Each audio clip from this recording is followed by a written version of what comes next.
who you're speaking with and you know who's in the room in case you don't recognize people. And it's always good to know, who is listening, at least that we can see. So I'll start off. I'm Teresa Wood. I'm from Waterbury, and I also serve Bolton, Beautisfort, and Huntington. Ann Donahue from Northfield and representing Berlin. Hi, Dan Noyes, represent Wolcott, Hyde Park, Johnson, and Belvedere. Brenda Steady, Westford, East Milton. Doug Bishop, Colchester. Good morning, Zahn Eastis. I from Guilford, and I also serve Vernon. Hello, Esme Cole of Hartford. Jubilee McGill, and I represent Bridgeport, Middlebury, New Haven, and Weybridge. And Ray Garofano. Oh, Sorry.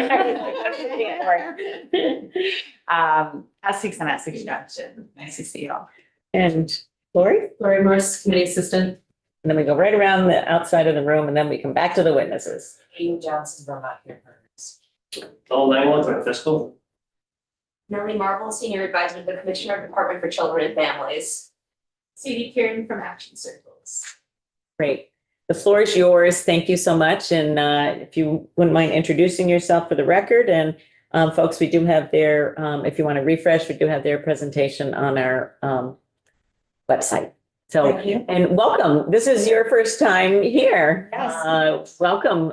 And you have sort of gotten baptism by drowning or whatever that, coming in just before the legislative session. And certainly there's no issues going on in DCF. So, so I'm sure it's been smooth sailing all the way for you.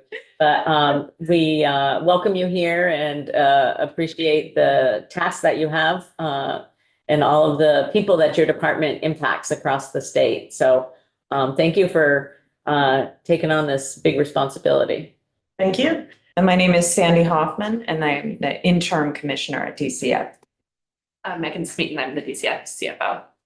And why don't we have the folks who are online from DCF introduce themselves?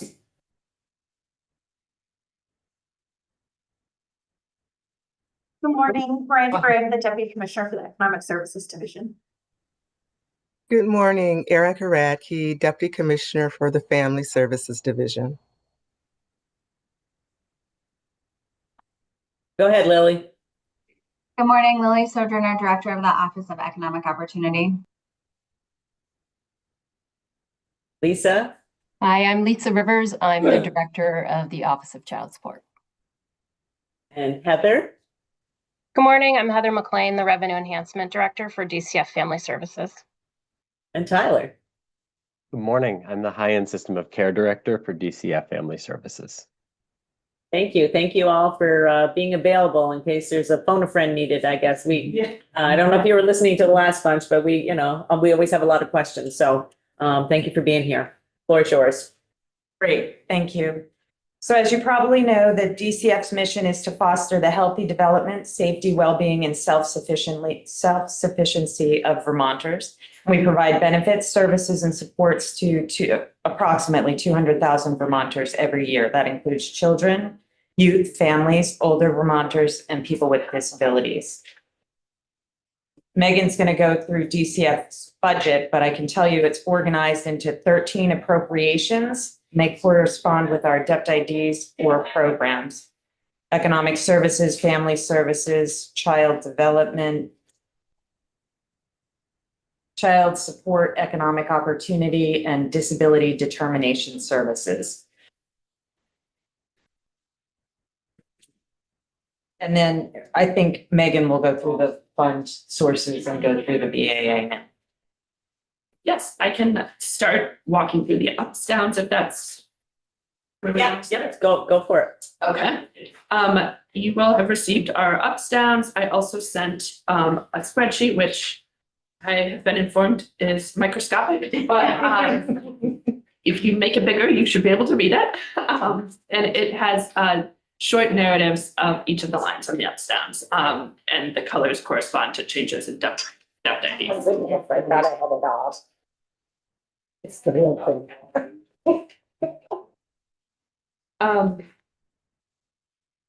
So I'll start with admin, which is our first appropriation. It's B316. And so the first line on there is just a net neutral revenue realignment between our different appropriations based on where we can earn TANF revenue and where we can recognize maintenance of effort through the use of state dollars. So this is just to maximize our federal revenue and be able to buy down our work participation rate to the maximum ability that we have. Then there's a $50,000 up for an income verification system. ESD has been using one that was available free of cost, that is no longer available. ESD has to procure a new method of verifying income and estimates that to be about $50,000 annually. This represents the annual cost of contract with an external earnings verification system, or EVS. Can I just interrupt for a minute? So for people on committee who are trying to follow along, she's referencing the spreadsheet, not her not this presentation. So if you want to open the spreadsheet up, that would be, you'd be able to easier follow it along. Yes. Thank. And so basically, we need to be able to verify income to be able to administer our benefits and ensure accurate eligibility. So this is the cost to get licenses to use an earnings verification system. And then the last one in admin is the ADS service level agreement. It's just a net neutral transfer from AHS to DCF. And it's DCF's portions of the increased costs for the ADS service level agreement for state fiscal year 26.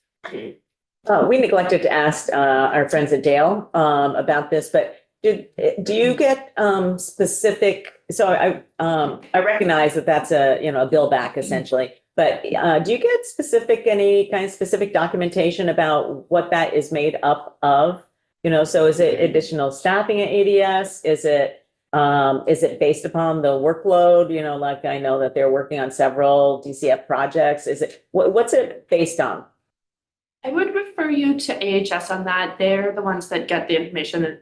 As you can see, they're transferring the money to us, so they probably have a lot more details than I have on the background of it. Okay. We get some of the work that we do with ADS is billed in a bespoke manner, which is like a direct billing, and other parts of it comes through the SLA. So I think AHS could probably explain that to you better than I could. We just have a question. What's the SLA? Service level agreement. That's the agreement between the agencies and ADS. Thank you. Anything else on ESD or admin? Okay, then I will move to Family Services Division, B317. It's the yellow one in the spreadsheet. Representative. Sorry, away. Okay, I can make this space.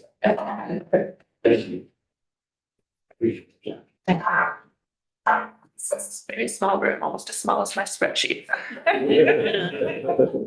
So we blow it up. Okay. So Family Services, the yellow on the spreadsheet. The first line out there is just the opposite of the first line in admin, the swapping of the revenue between FSD and admin. So that's net neutral. Then we have the NCSS transfer. This was funding from DMH that came to DCF in our build, our state fiscal year 26 budget build, but was accidentally put into CDD rather than FSD. So we're just moving it to FSD where it belongs. The next line on there is the transportation contract pressures. FSD transportation contracts have increased substantially year over year. You will remember that we had an increase last year. This is an additional increase. We're attempting to right size our budget to align with our agreements that we've written. There are not that many transportation providers in the state. And so our ability to control those costs is fairly limited. And is this all with sheriffs, or is this sheriffs and others? It's sheriffs and others. So sheriffs is just one of the many agreements, several agreements that we have. I'm sure Erica and Heather can provide you with more details on the types of transportation that we do, but I know it's all sorts of transportation, getting kids to school, getting kids to medical appointments. There's secure transport as part of that. It's basically anytime we're transporting kids in our custody. Representative Donahue has a question. Not a question, just a little placeholder. for future discussion. We're still awaiting the promised last May, April and May report on secure transports that was promised then. So we can talk about, I don't want to get into a whole discussion, but Deputy Commissioner Radke might have an update on that. I wasn't quite able to hear you. It was an update on, we did not ever receive the promised report on secure transport breakouts. oh, okay. We do have a breakout for all of the transportation needs. And it does indicate that really secure transports is a very small part of the transportation need. And I see Heather has come on to provide some additional detail. I don't know if the chair wants to take more time now. I Sure. wanted to footnote it because we haven't forgotten it. We're waiting. We'll share it with you. Okay, thank you. Somebody's making note, I'm sure someplace amongst other people. All right, thank you. Okay, so the next two lines are the substitute care caseload utilization and the subsidized adoption caseload and utilization. Every year, we look at each of the different, those two caseloads, and we project forward using 3 years of trends for cases and cost per case. Cost per case fluctuate based on the caseloads and the composition of them. And then caseloads obviously fluctuate year over year, so we project forward. We're seeing a reduction in the number of children and in our substitute care caseload, which is causing a reduced need for that caseload. We are seeing an increase in our subsidized adoption, so those two are going in opposite directions. I have a question on that. So overall, I see the reduction, but I also see a significant increase in the out-of-state residential caseload. Obviously, this is something we've been talking about here quite a bit for the last, ever since Woodside closed, frankly. We're going to want more information about that, coming up as we talk about secure residential and we talk about intensive programming. And I know the department's been working on this for a long time, but just as a heads up, we're going to want an update on the efforts to establish, programming in Vermont, residential programming in Vermont, that's been sort of thwarted in the last few years. So heads up for the budget presentation. Thank you. Heads up noted.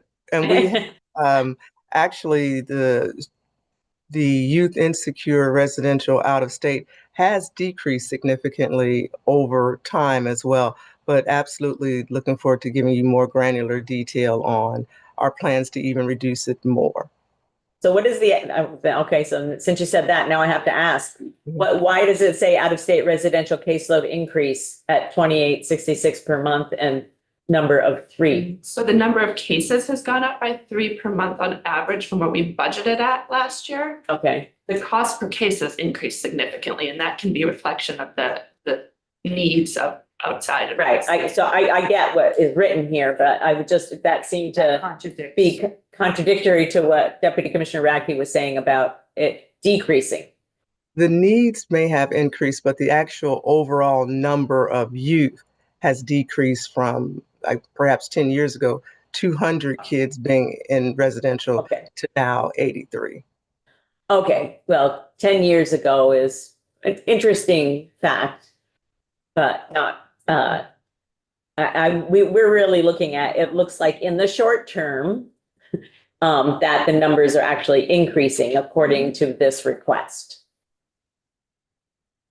Not compared to 10 years ago, Deputy Commissioner. We can get you the data. I will say it's not necessarily an increase based on last year's caseloads. It's an increase based on where we budgeted. So we may have budgeted incorrectly. Okay, that's helpful to know. All right, thank you. Okay, so that's the two subs. That's FSD altogether. And so just to double check on the sub adoption, because we have lots of blurring numbers around that in the last couple of years. Um, so when you talk about the increase per case, the dollar amount per case, that's not like a cost of living increase or a COLA increase. That's based upon, you have certain subsidies that are based upon age or, level or, level of need or whatever. That's what Yeah, that's so based on? that's the composition of the caseload that impacts the cost per case when you're just dividing it by, the number of cases. So we budget for any sort of increase in rates that have happened over the past couple of years. And so again, this is compared to the budget, not compared to, the actual Okay. reality. So Okay. it's just a change in the caseloads. Okay, thank you. If I may, I will clarify that the each individual subsidized contract that we have with adoptive parents is based on the actual needs of the child. So as you were saying, it is based on, so cost per case is determined case by case based on the special needs of the child who is being adopted. And that Thank you. fluctuates over time based on the population. Great, thank you. And so the cost per cases that we represent here are averages based on the totals. So then moving on to the child development division. The first two lines, again, so everything in CDD is basically technical adjustments. We had two lines that came from DMH to CDD in last year's budget for NCSS. One was for the developmental services, and the other was for children's integrated services. The amounts were swapped, so this is to correct the swapping of the amounts. And then the last line is to transfer the developmental services portion to FSD. For alphabet soup, folks, NCSS is Northwest Counseling and Support Services up in St. Albans. So then that's CDD. We've got nothing for the Office of Child Support. Which brings us to AABD, Aid for the Aged, Blind, and Disabled. And we have a few adjustments here. The first one is the payment for our admin, and it's sort of tied to the ones below it. We had to pay the feds a flat rate. It's about $15 per payment to administer these benefits we have to individuals. And so we budget based on the number of payments we think we're going to be giving out. As you can see in the next two lines, we have a reduced caseload. And so that has resulted in a drop in the amount that we're paying for admin as well. Okay. So the reduced caseload, but the cost per payment increased. Is that what that is meaning? Yes, and also we project, so every year they increase the amount that we have to pay them. And it's usually very small, just a few cents. And so I also believe that we budgeted like 2 cents. Our projection of the increase was like 2 cents per payment more than what they actually ended up increasing it by, which isn't that much, but it does compound over thousands of payments. Sure. Okay, thank you.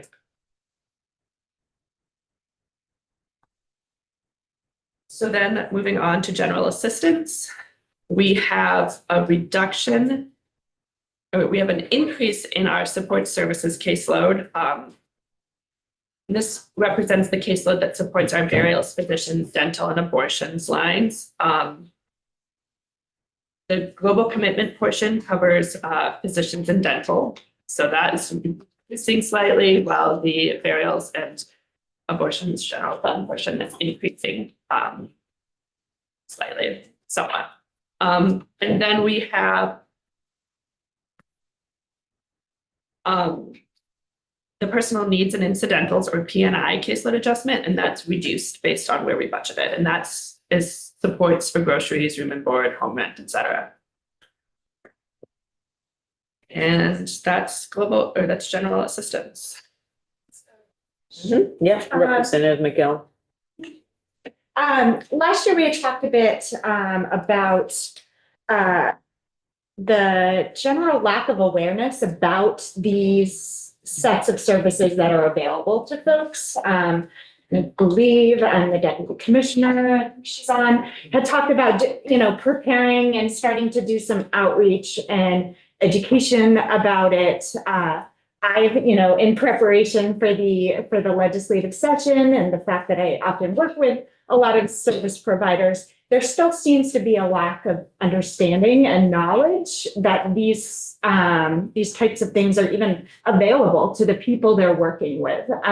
And so I was just hoping we might hear an update about that, because I'm wondering whether it's a lack of need or lack of awareness. I'll have that same concern about cutting these dollars that can provide some really essential services and resources to folks. Thanks, Rep. McGill. And I was prepared for you to ask this question. It hasn't been lost on me that we do want to make sure that we are educating people. I think with a shift of how we're serving more folks who are eligible for GA assistance to over the phone, that we probably aren't going into what else might they be eligible for, just because really a majority of our time is spent trying to find places for people to stay. So it is, as I said, not lost on me. We just spent a good part of our summer and fall really having to focus on the changes that were implemented into SNAP. So we will get there. And I can work on a timeline for some time when I come into what we might be able to do, as it will also, I'm thinking a website, right? So like a place where people can land to understand what is eligible, what they could be eligible for, or at least partners and how to direct people to us. Thank you. Okay, go ahead. I'm just gonna say, before we move off general assistance, I'm sure Deputy Commissioner Gray is expecting a question from me. But go ahead, Representative Bishop. This may be something just to help educate me. I'm trying to look at this GA, the first line, the support services caseload adjustment, and it looks like an increase of 476,000, but it says projected need is lower than budgeted. So I'm just a little confused as to whether that's an increase or decrease and how it's going to impact the total.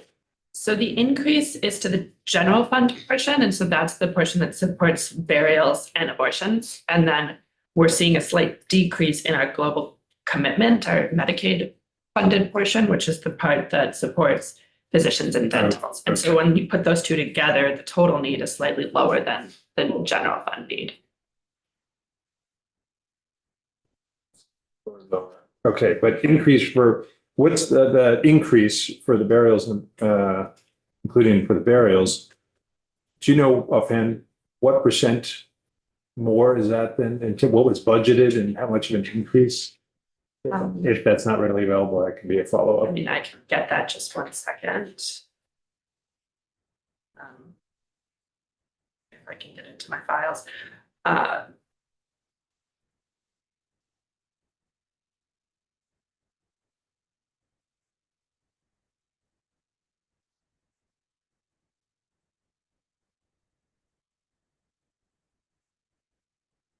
So for GA,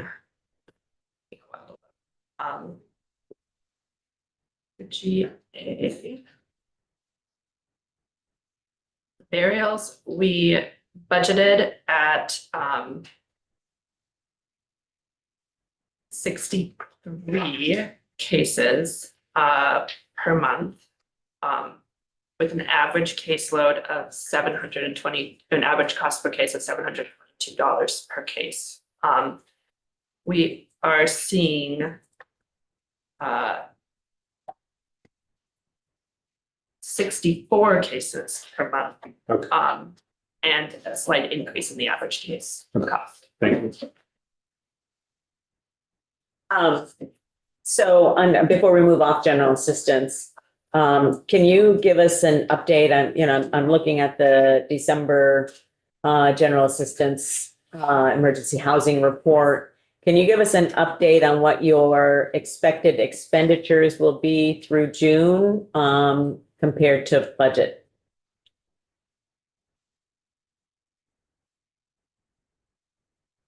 We can get that for you. I don't know if I have that handy at this exact moment. You're looking for the projected emergency housing. Yeah, yeah, the GA hotel program, quote unquote. I don't know if the deputy commissioner might have a handle on that. Oh, I think with Megan, we'll need to get back to you for what that latest is, but happy to do so. Okay, that would be helpful to have by Friday morning.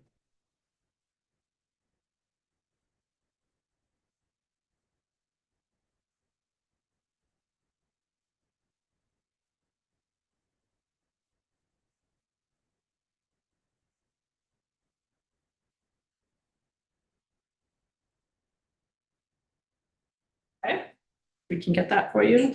Thank you. Can we move on to reach up or does that? Yeah, yes, no, I'm sorry, unless anybody else have any questions on general assistance? Okay, thank you. Okay, so the next line is the reach up caseload pressures. We have a consultant who projects our caseloads for reach up for going out 2 years every year. And then we apply historical trends for the cost per case to that to get an estimated caseload pressure. So we are coming in under budget for our reach up caseload. So there will be savings there that we are realizing in this. And on the so help me to understand this a little bit more, because I know the budget is based upon the projections from these consultants as well. So are you saying that they have further reduced the so do you get a how does that work? Do you get sort of like month to month kind of, or do you ask them more than one time a year, or how does that work? Well, we no longer have the contract has ended with the consultant, but in the past we received 4 projections a year at the end after each quarter. And in each projection, there would be caseloads projected forward for 2 full years with a caseload projected for each month. Okay, all right. And so, are you going to be utilizing a different method in the future, or you have a different contractor, or? We're still looking into that, whether it's a procurement or internal projections. I see. The contractor we had been using retired. Gotcha. Okay, so because we had seen a reduction in the budget for 26, and so then this is a further reduction. It just anecdotally, it doesn't feel like that's what Vermonters are experiencing. So it's hard to match that with this. And I don't know if anybody has any information about like are there different parts of the state? Are there, different sources of referral that aren't referring as much? I'm just wondering, have you done any data digging to see if this is a trend, if it's something that sort of picking up on Representative McGill about lack of information about the assistance that might be available? I guess this would be for reach up folks, but is there any information that you can provide about this other than just a number?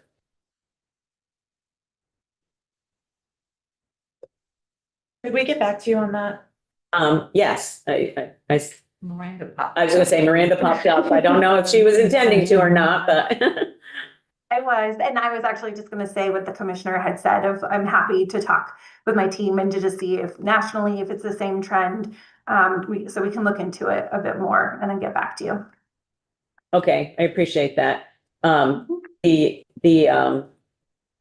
sort of the confluence of a lot of different things happening, and we're trying to make sure that we're understanding the impacts of things happening at the federal level, things happening at the state level, the stress that families are under, and whether or not we have sufficient information out there for people and connections with the referral sources, with home visiting programs, with all of that kind of thing. So it would be helpful to know if there's any more detail. Representative Garofano. Thank you.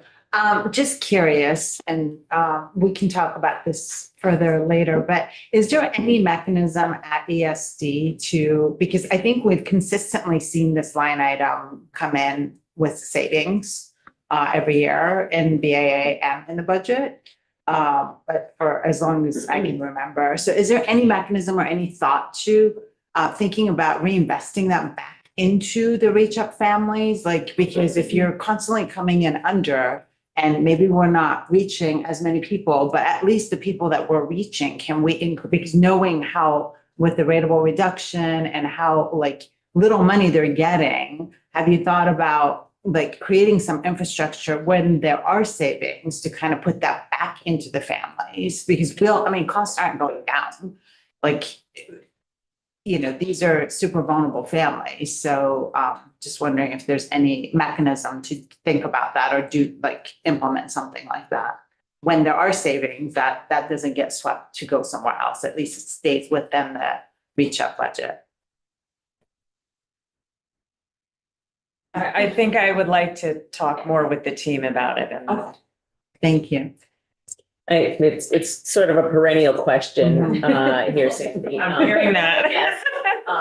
Because, I forget the exact, it's roughly 50%, but, the rateable reduction is there. And then we're also basing it on outdated, years old information. So there's two levers to pull there.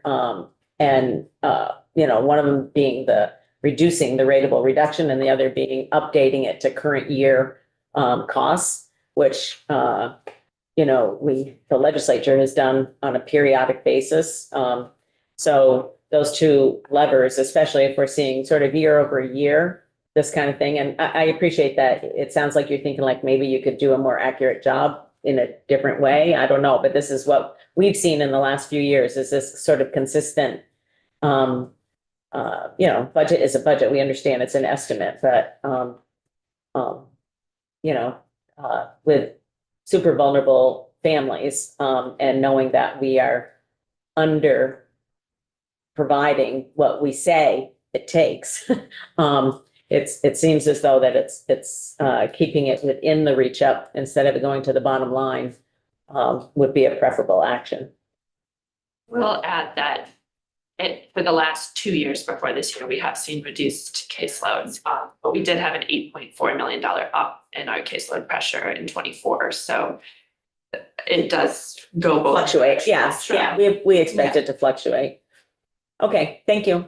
Oh, go ahead, Representative McGill. Would it be possible, it would be nice to see kind of like over a longer period of time, those kind of caseload fluctuations. We usually get like a year of max of data. It would be kind of cool to see that, those kind of trends over a longer period of time. And I think we are preparing that for our budget book that we're going to be submitting, but we can also try to get that, the trend lines before that too.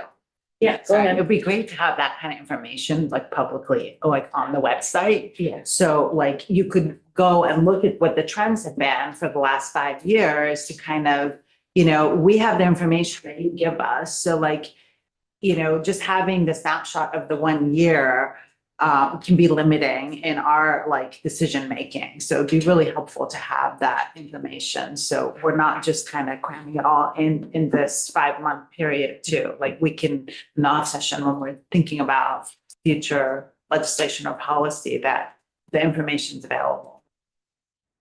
Okay, thank you.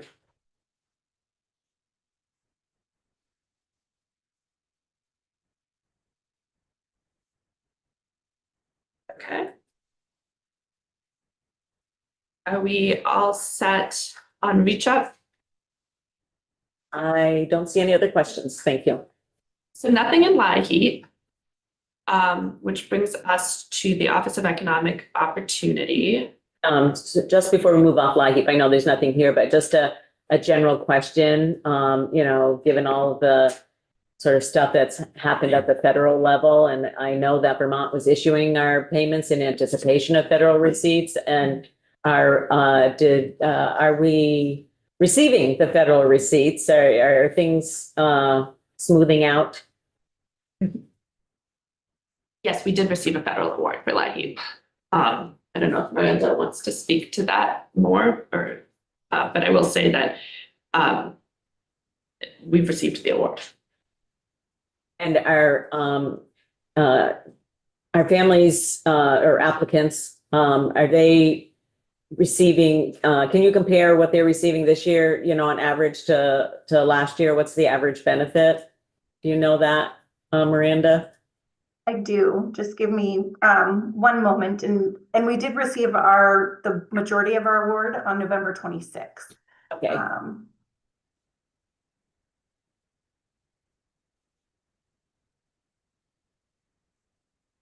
You threw me off. I wasn't expecting this question, Chair. That's my job. You do it well. Well, and of course,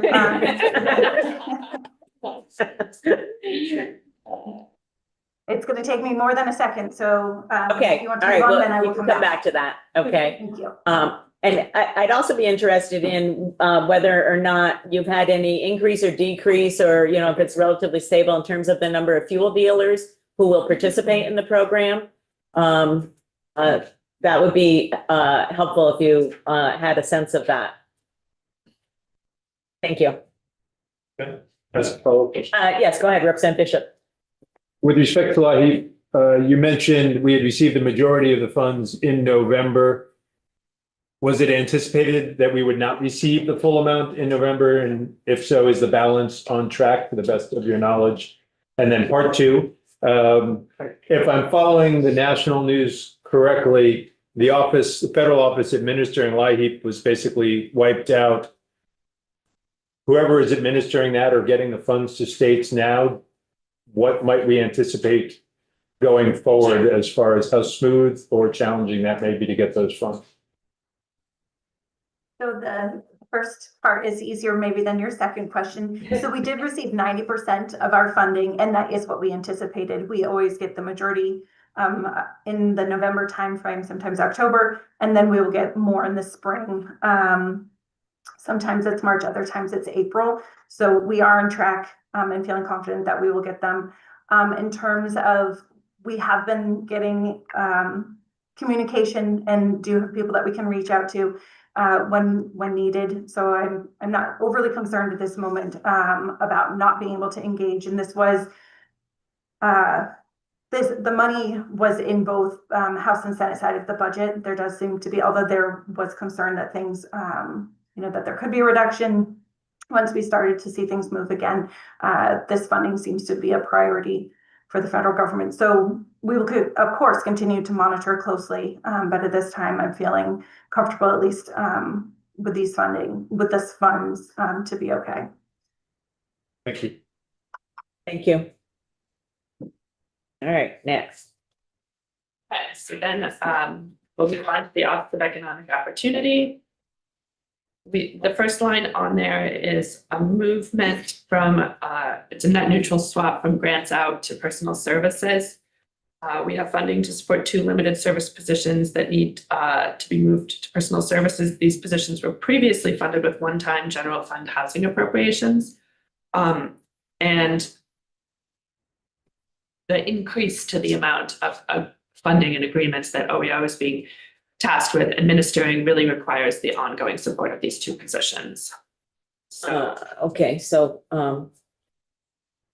this is, you're taking money from grants that would have gone out to our community partners and using it for staff at OEO. Is that right? To administer the grants to the community partners. I understand that, yeah, but I just want to make sure that I'm understanding. And so were those taken from the pool? Was there, I'm not recalling additional requests for authorization for additional positions. So they were part of the limited service positions that were appropriated for the increase to the housing program several years ago.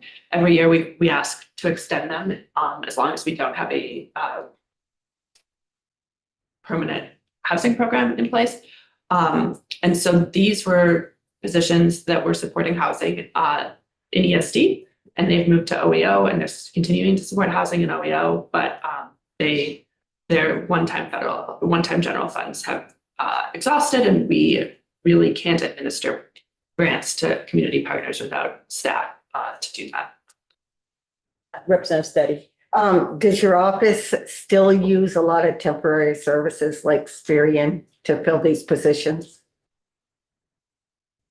It is not my knowledge that Office of Economic Opportunity does that, but I think Maybe we can turn to Lily and she Yeah. can explain how the I program. was expecting her to pop up in the Miranda box, yeah. Yeah.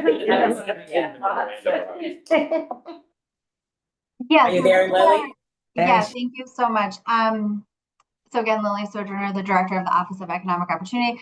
These are not contracted positions like this. These are limited service positions. We have housing program officer positions that work in the capacity to provide crucial monitoring and administration of other quality assurance measures, such as performance measures that we get quarterly and annually to ensure the appropriate administration of the program. So this is capacity that will allow us to maintain critical functions such as habitability inspections. As we've had the number of shelter projects grow, we have to inspect those annually. We also do programmatic monitoring. So that's ensuring that programs are adhering to our standards around eligibility and other important elements that really kind of help ensure that the funding is supporting the activities that we're intending it to, and also to make sure that folks in these shelters, have their rights maintained. So for instance, we look at things like, do you have grievance policies in place? Do you have appeals processes in place, right? So really checking to make sure that the guests have a safe experience and that the funding that we're spending is going to the intended eligible purposes. So the people that actually do the housing, they used to be all temporary services from Spirian. So now they are actually contracted state employees.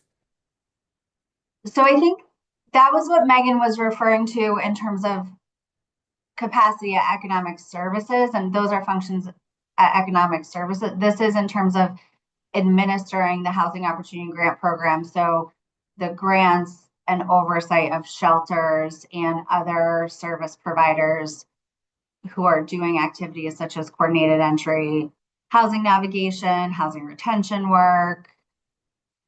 So that's the activity that we're talking about with these positions. So these are two separate issues. The people that actually get on the phone and call the hotel.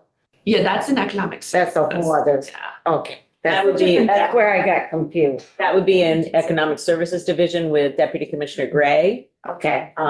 And this is the Office of Economic Opportunity with Okay, so Sojourner. two separate things. Okay, And thank you. I don't know if it's helpful for context, but the amount that we've expended on HOP awards has grown from 3.3 million in state fiscal year 21 to 24.5 million in state. Wow. So what was the difference? Tell me again. 3 million to 24.5 million. And that's for what?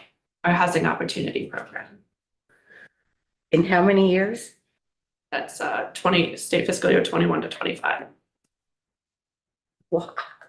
So Thank you. Lily, it was helpful to hear that, so when somebody says grants management, that sort of sounds like paperwork, but what I heard you say is that these are folks who are in the field, they're folks who are providing technical assistance to community partners, to assuring that the client rights are being respected and, all of those kind of things.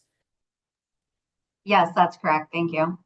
Okay, so I don't necessarily see an issue with the content. I'm just, I guess, wanting to be assured that the right procedure was followed, because when limited service positions are authorized, they don't get to automatically be converted to permanent classified without a request of the legislature for an increase in positions. And I not, unless you went to the pool, or I'm just trying to understand what happened with regard to the sort of technical aspects of converting them from limited service to permanent classified. We aren't converting them to permanent. We're not converting No, them. This is to just swap the funding source for the limited service position. Okay, so if you have a permanent source of funding, then will you be requesting? I guess maybe I'll ask that question. Will you be requesting two permanent positions since you have now identified a permanent source of funding? Or are you funding them one time? Because some of the money in HOP is one time. Would that be for next year's budget? That's why I said, will you? So I guess we'll wait and see. We don't know yet. We'll ask that question in a couple of weeks. Okay. Okay, we can move on from that. Okay. So then there's a line on there for $127,000 of global commitment to support the permanent supportive housing programs. This is the amount that's needed for the community transition services. We've been utilizing one-time funding that AHS had up until now, but we need funding moving forward. So this is to fund that in our budget now that ARPA is ending.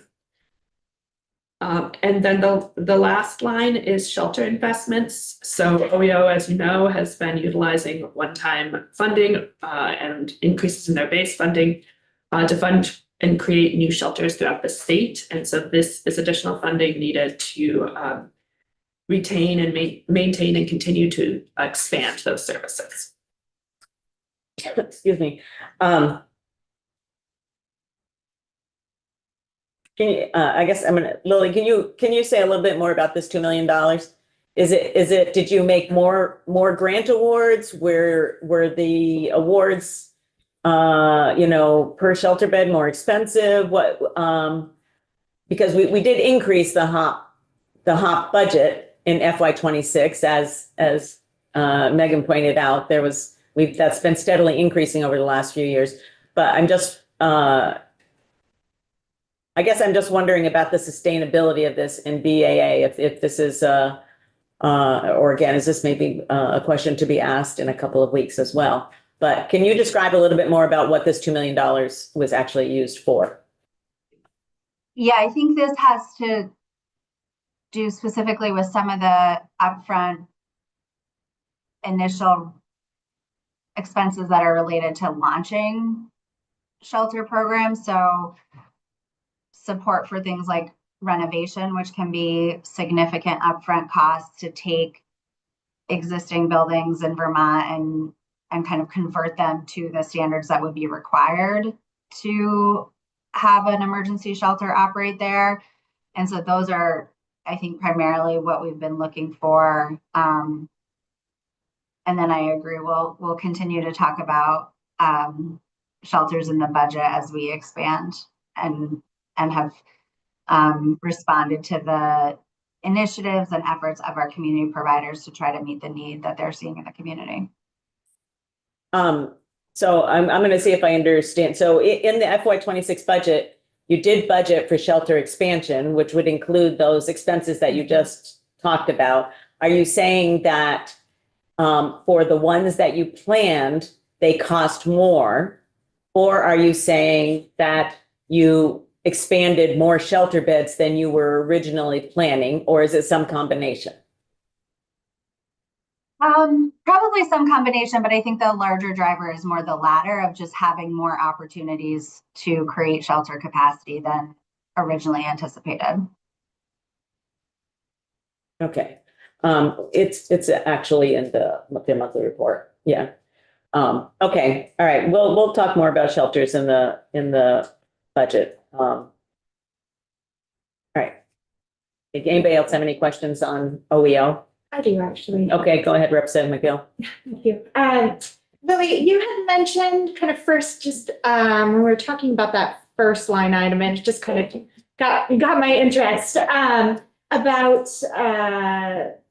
how you're monitoring like performance outcomes and measurements and things. And I'm just wondering, we never really get to see that kind of info, and I think it would be really informative of our work, especially if we're gonna be looking again at our system. So I'm just wondering if somewhere along the line, if there's some way to kind of share that in some way with us. Yeah. Yeah, thanks for family supportive housing and the Housing Opportunity Grant Program, and we intend to do this for the Permanent Supportive Housing Assistance Program. We do publish annual reports, which are available on our website, and we can follow up and share those links for you all to make sure you have them. We do regularly review those performance measures to make sure that they're really capturing what we want and that we're, respecting the time of providers it takes to gather them so that it's a really meaningful experience for everyone. We are convening an advisory group this year with our Housing Opportunity Grant Program providers to look at the measures because they have not been updated since pre-COVID, and we feel like some of them are a bit out of date. But absolutely, we can share those links with you so you have them. Thank you. Just one other question before we leave this area. HUD had issued, or I guess rescinded their notice of grant award. And I haven't seen, I don't think, that they have reissued that. And this is with regard to the continuum of care and some of the changes in policy that they were going to be implementing. Do you have any updates on any of that? Or Miranda, either one of you? Yeah. There is a court order, and yet HUD also issued a new notice of funding. So we are anticipating either additional clarification from the court, or we are anticipating that HUD may appeal the latest court ruling. This happened right before the holiday season a few weeks ago.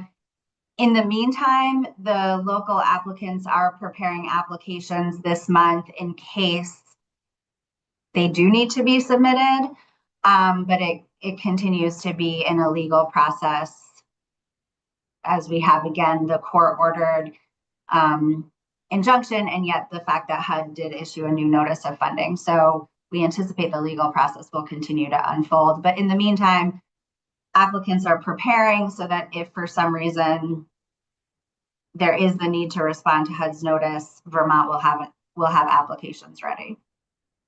So what kind of impact is that having on, operations now? The funding would start, a gap in funding would be created at the earliest July 2026. Okay.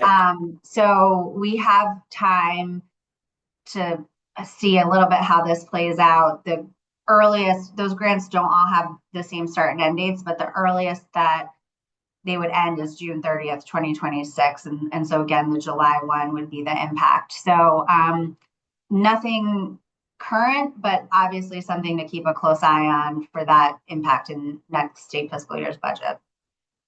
So one of the things that, was, a concern for us is that in the original notice, some of the activities that we actually spend quite a bit of the resources on here in Vermont were eliminated as allowable activities, or I don't know if eliminated or significantly reduced, but has there, again, maybe this is going to be in the 27 budget, I don't know, but is there any kind of, has there been any kind of communication with the folks who are receiving these resources and in terms of, I guess what I would say, Plan B kind of planning, like if somehow the HUD appeal somehow is upheld and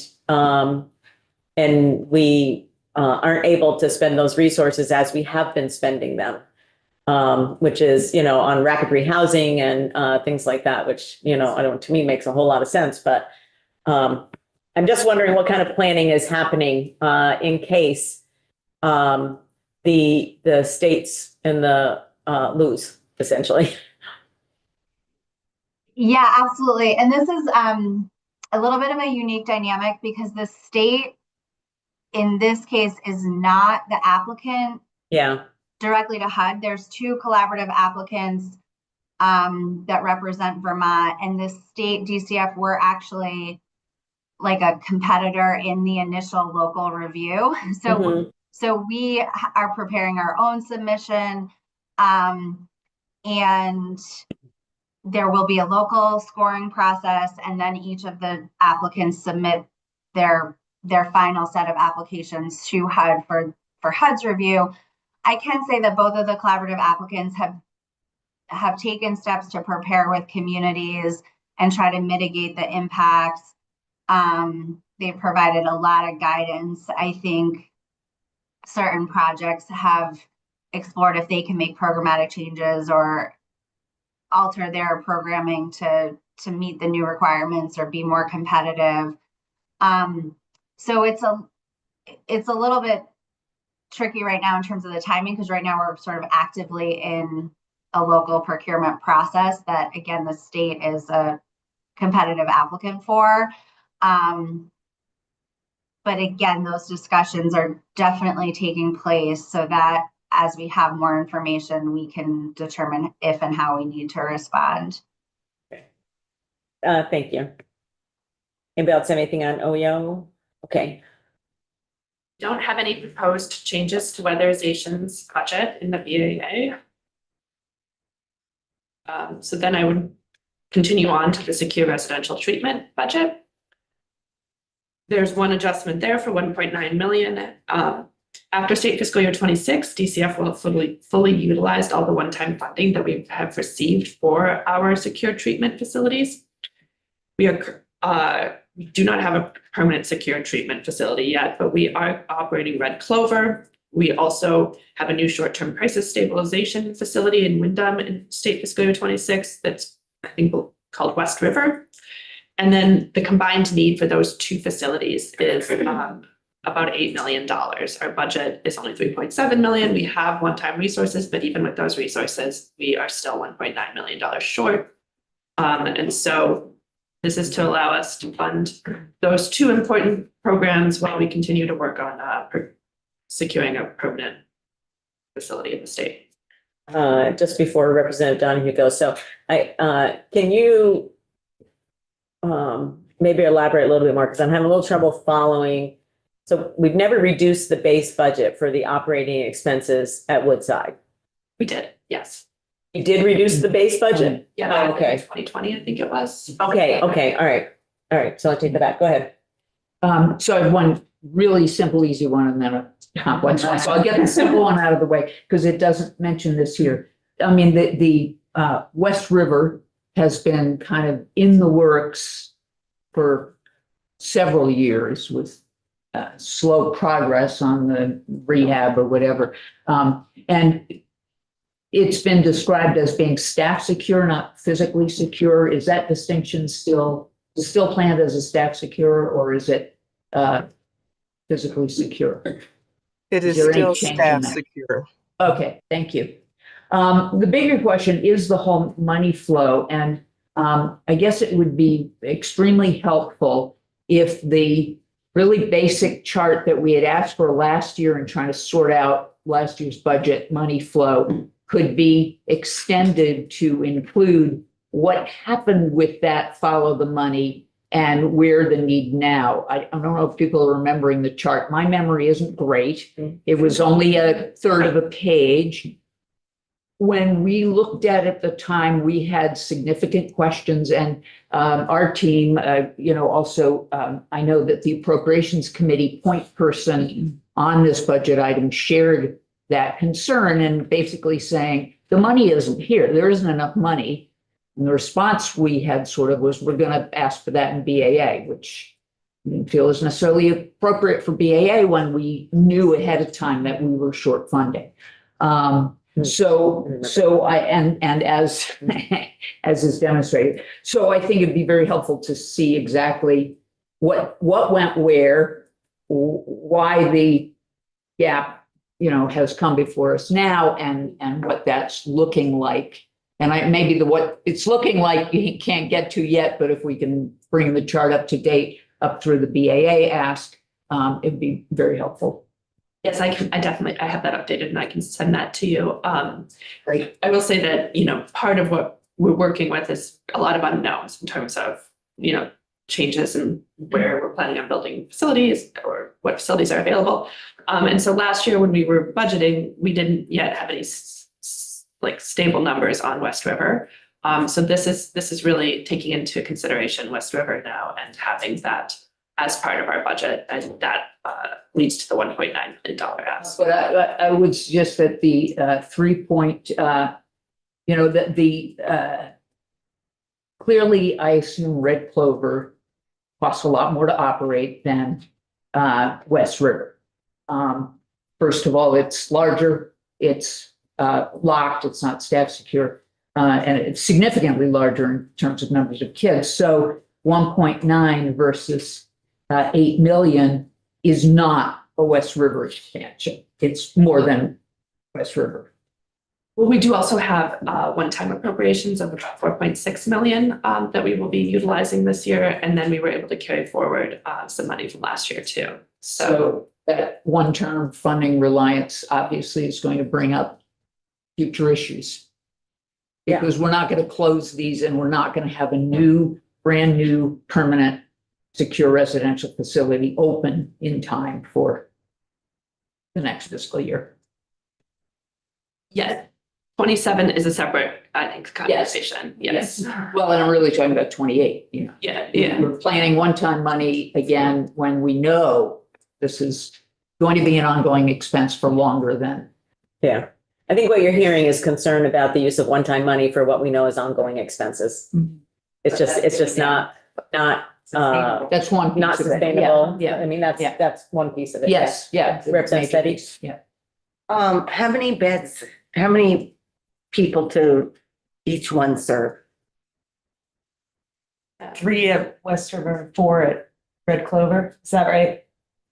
3 people? Yes, that's correct. It's a 3-bed program with West River and then 4, of course, at Red Clover at this point.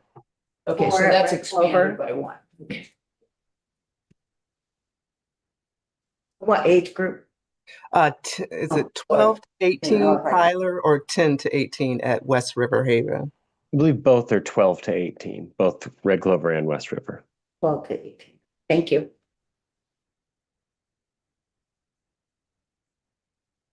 So, and then we don't have any proposed changes to DDS, our disability determination services. And then we have one request for a one-time funding in BAA. It's for it's $150,000 for necessary IT work that was required to make our hotline compatible with updated server requirements for our child abuse hotline. We have a disability determination question. I'm sorry, it's not a question. It's just that when we have the opportunity to throw out a little kudos, as we did earlier today, I think it's nice to be able to do it. For totally other reasons, I was doing a check on Social Security determination decisions with the federal website with different states. And they indicated that it differs a lot by the length of time, differs a lot by states, depending on the efficiency of state staff. So in Vermont, the average time for response, if you were to file today, would be between May and July. In South Carolina, the average time, if you were to file today, would be next December through February of 2027 before you would get a response. So doing something right. Yeah. That unit has come a long way from several years back, where they weren't quite as long as, what you were just talking about, but they were. And interestingly, Maryland is the same as South Carolina. New Jersey's the same as Vermont. So you never know. Yeah. Okay. Any other questions? Yes. Kind of outside this. We have a few minutes. Okay, kind of a recent topic in our committee has been DCF's practice of using youth's survivor benefits to kind of help pay for their care when they're in the care custody of the state. I'm sure you know there's been some federal direction on that. So I'm just wondering if you all have had conversations what your plan is, what the timeline looks like, any information you can share. We are having those conversations. We might see something in the FY '27 Some budget. budget, I don't yeah, know. some. But Nice teasers. I know. Yeah.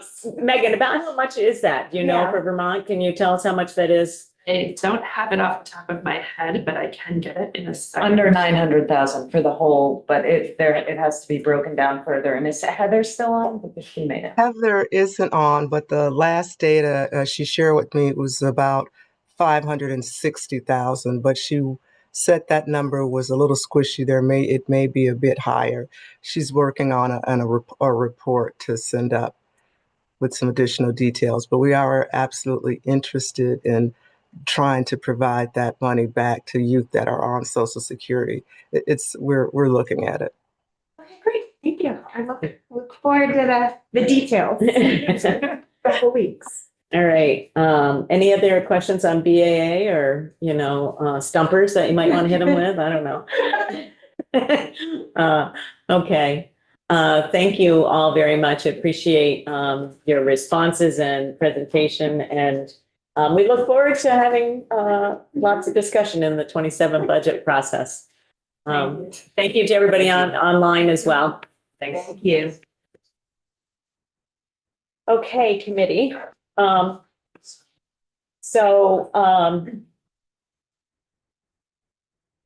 Tomorrow, we're going to be hearing from community partners who have needs associated with budget adjustment, but for whom were not represented in the BAA from the governor's office.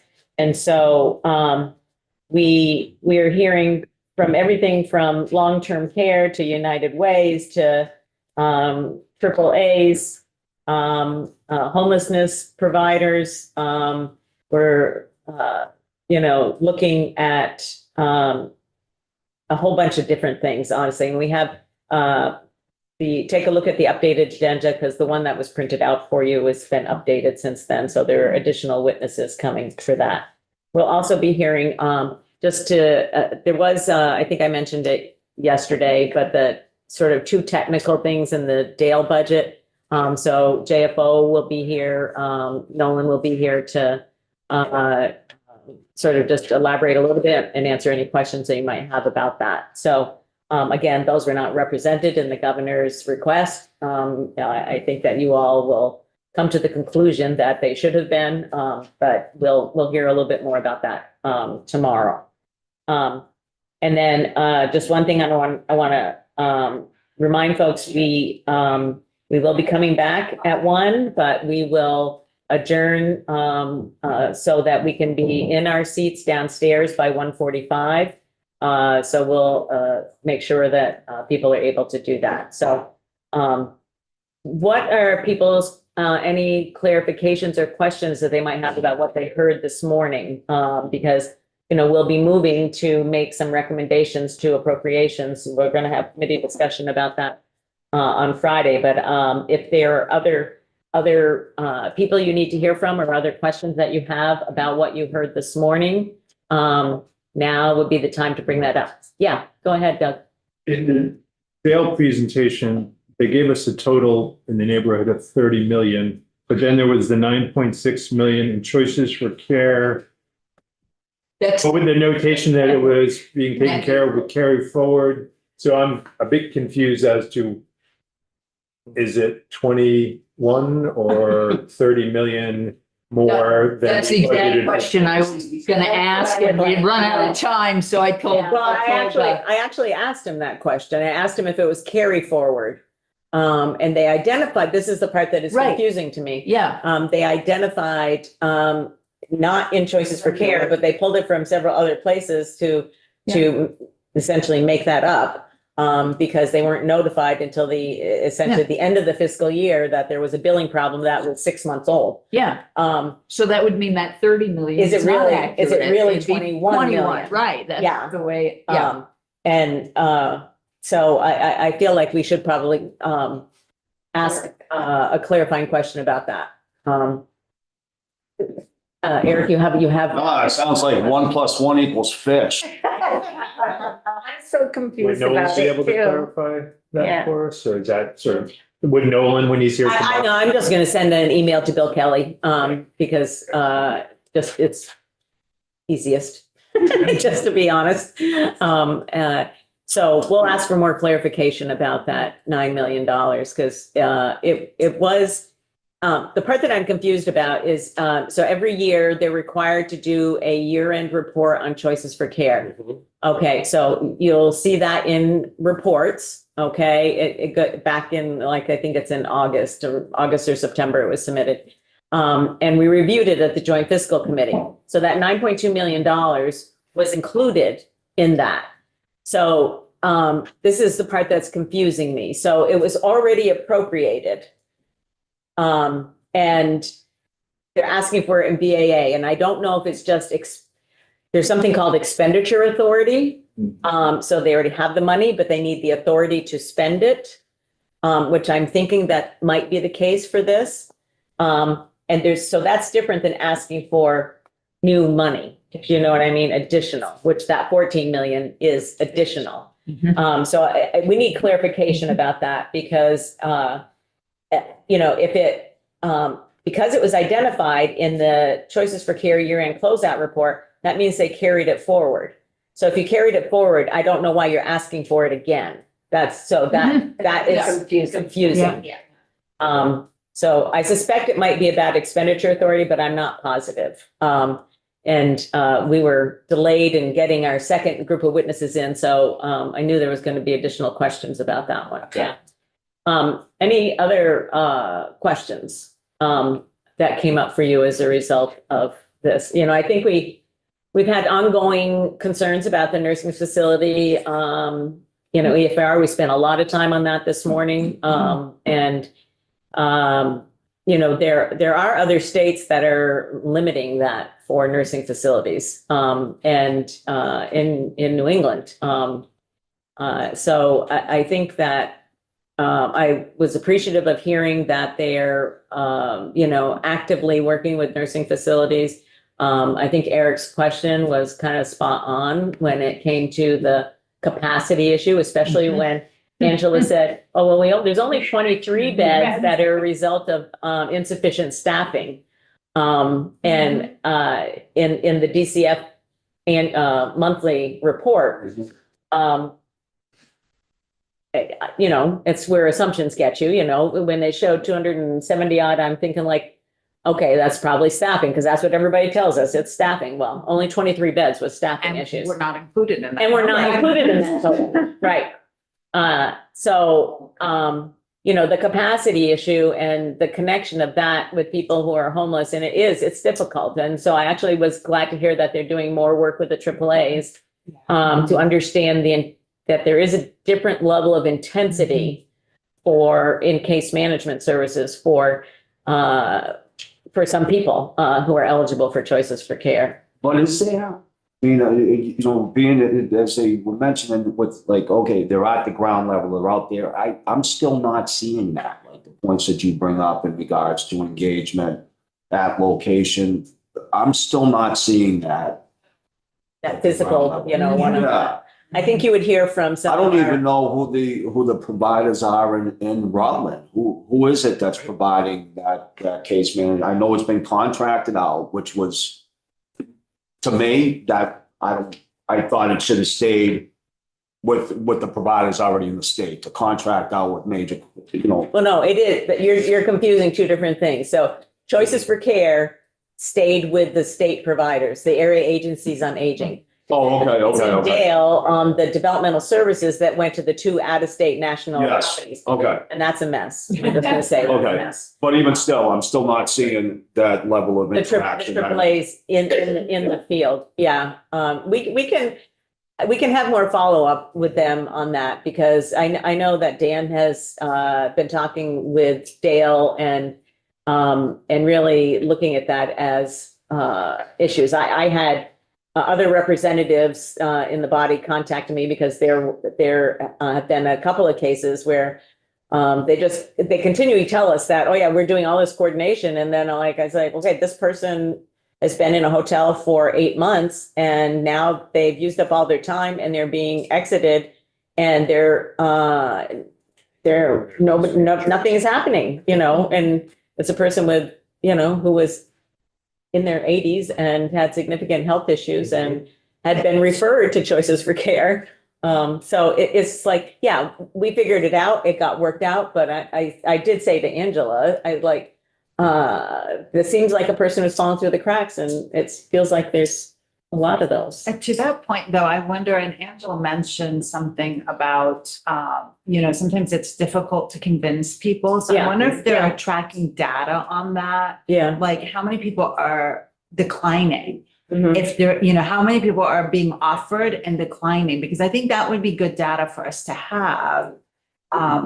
To figure out like what other supports either does that person need to understand like this is a better level of care for them, and or like thinking about the limited resources we have around hotels, motels, when there is a safe alternative, right? Like how do we encourage, incentivize, Yeah. try to convince that person, because we have very limited resources for hotel and motels. And I get that people want their autonomy and it is great to have it. But if we have a nursing level bed empty that can care for that person, that would be, we're already paying for that and we Right. keep paying for it in the AFRs every year because Could you mind if I respond to that? Just put, I agree wholeheartedly because if they're on like, say that general assistance in the hotel, but the scope of care and what they need is it's this. there. With all due respect, it shouldn't be a choice in regards to saying, no, I'm going to stay in a hotel room when it's been identified that, hey, you need this level of care and placement. Federal law around this too, Yeah, protecting their, like, y'all. And I think, But Right. you can't force somebody to do You can't something. force No, them. I'm not saying that, but if You we're. can refuse the hotel room under our current rules, and I don't know that people want to do that and say, well, you're on the street, but the current rules say if there is something available, Yes. you're not eligible for the hotel. Yeah. That's what I'm getting at. I didn't mean to Not use the word forcing you into the mandatory. No, nursing. that's not what I'm saying. But Right. if the availability is a better placement, a fit, that's going to respond to their needs and reduce their risks and put them in a greater position to succeed. But also that comes back to that issue of complex care, right? Because I think, there's this issue of there's empty beds, but the nursing homes are indicating, and this is probably true, I'm not saying it's not true, that they don't have what it takes. They don't have the resources That's it, yeah. to care for people. But if our highest level of care can't care for the people that need care, there's a problem. And this has been a problem for several years. So this is the highest level of care. So we're doing something wrong if we continually run up to this and we have empty beds, nursing homes saying it's too complex. And someone who's, Dr. Bowen said, coming off the GA program does constitute a complex level of care, but we know these people exist and we need to figure out a safe place for them to go that can manage that high level of care. Well, I think it does come back to what Ann said. So the criteria for the GA emergency housing is if those other placements are not available. And so so we know that there is actually availability of those other places, and it's that meets those needs and disconnect, is available. right? to- So they meet the level of care criteria, okay, and it takes a while to get through that Choices for Care eligibility process because they look at all your bank records and they look at everything, okay? So but once that's determined, then yes, you do have an alternate placement, and that would mean that general assistance emergency housing should be discontinued at that point in time when the alternate placement is available. The problem is that you don't have nursing homes saying, yes, this is available for that person. Right. And that's the part where I feel like there's still more work that needs to be done between Dale and nursing homes.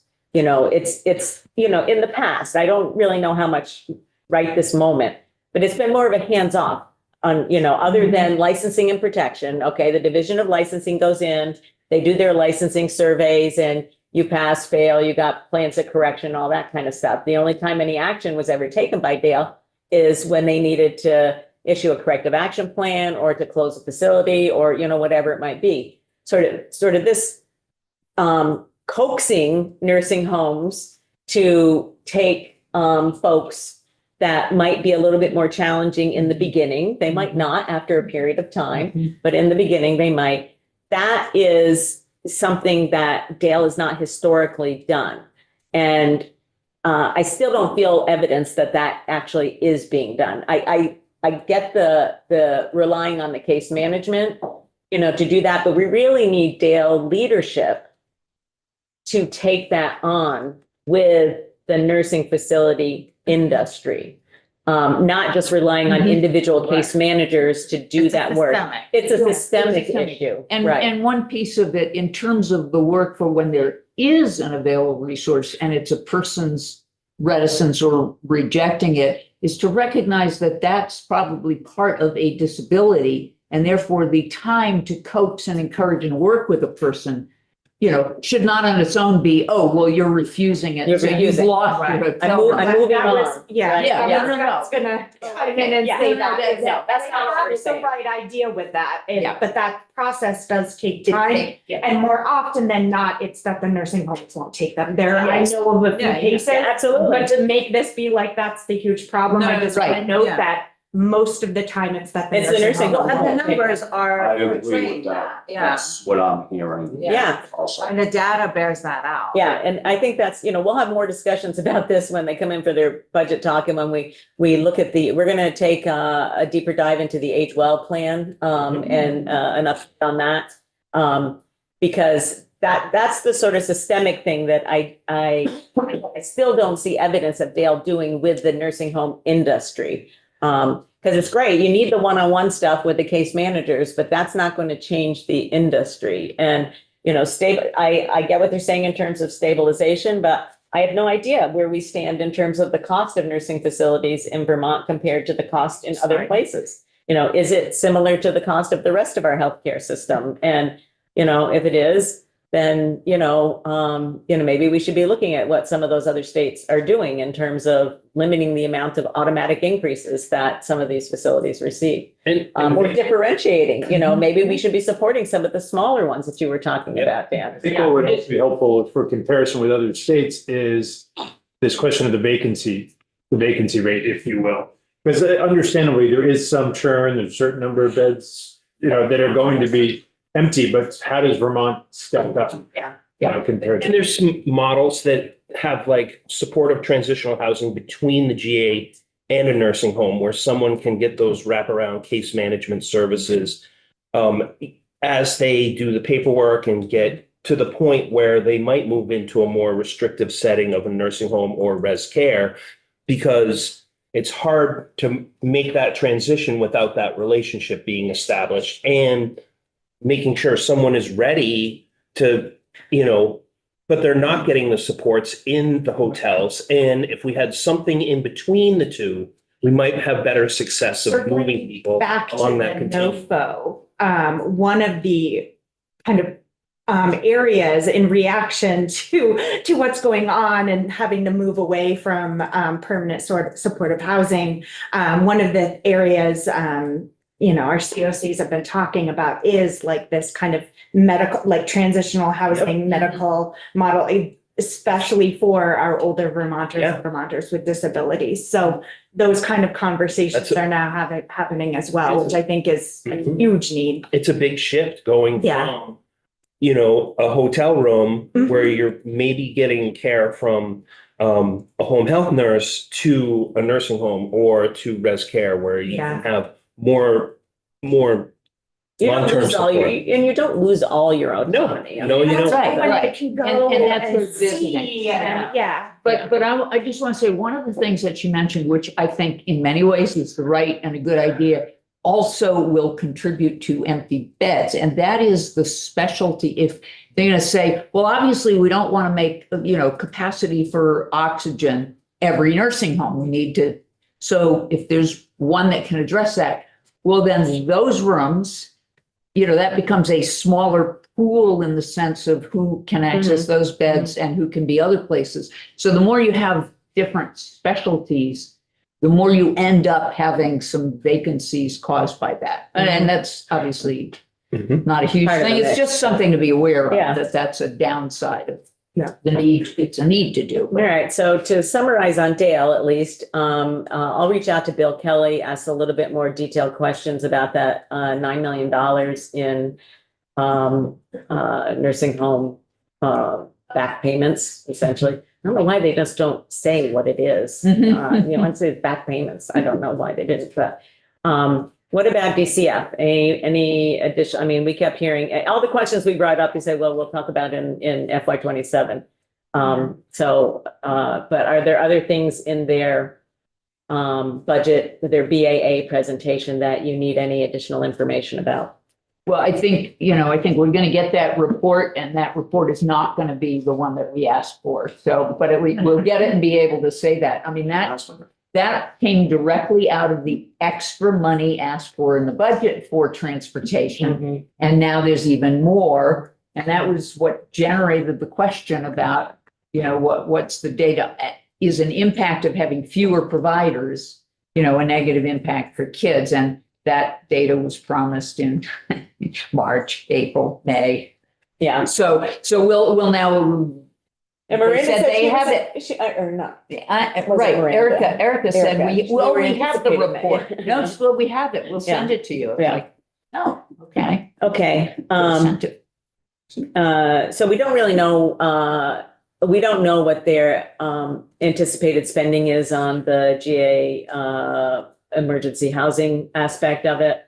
I'm just going to be honest. I find it not really plausible that they weren't able to answer that question here. Which question was that? I'm sorry. On the GA emergency housing.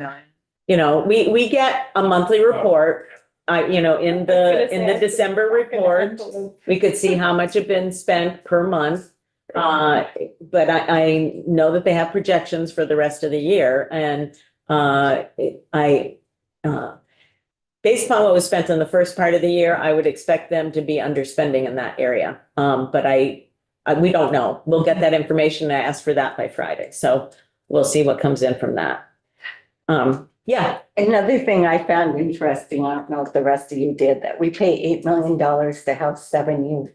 That's a lot of money. Yeah, I know that was a big issue in last year's budget, That's a the lot. amount of money. being And spent. still coming back for another 1.9 million. Yeah. That's a lot of money. Yeah. I mean, I feel for the youth, don't take me out wrong, but it's a lot of money. Yeah, and it's a combination of staff money, but also renovation money. So we don't know how much That's the all building. operating now. The new, Well, they finished it. Yeah, the way she's talked about it, it sounded like it was still some of both, but in any event, yes, yes. I That's think where we it's a need lot of that money. chart. Yeah, Yeah. that's a lot of money. When we get the budget for next year, how much it drops or doesn't drop as to how much Right, really is yeah. related to the Right. upfit. Yeah, and you're right. It was supposed to be 2 and then it said 3. Yeah, all along they've said 2 Yes. for the Wyndham, and okay, so, I mean, I guess that's good if they're able to. Yeah. Yep. And it's actually good to have a resource in Southern Vermont. Yes, oh, absolutely. Yeah. I wasn't complaining No, about that. no, but it's just but like, I- oh, you never told us. Yeah, yeah. And the staffing stuff, it's like, okay, so you have now identified, you're using base funding to staff it now. Then I moved on to OEO. But then you still are calling them limited service. Yeah. Well, Yes. That's not really fair to the employees. I'm just I going to was- be saying. yeah. You have identified resources, so that's something we should make note of for whoever's got OEO. I have it, yeah. Okay. To ask about. because there is, you can't just add staff positions in state government. I think probably we all know that. Yeah. Okay, so so we'll get additional, so we have two things that are following up on the 9 million from Bill Kelly at Dale and the GA emergency housing that we're going to get additional info from them by Friday in terms of things that are going to probably directly impact any recommendations that we have. Right? Okay. Sounds good. All right. We're all set, Lori, and have a good lunch. We'll see you back here at 1.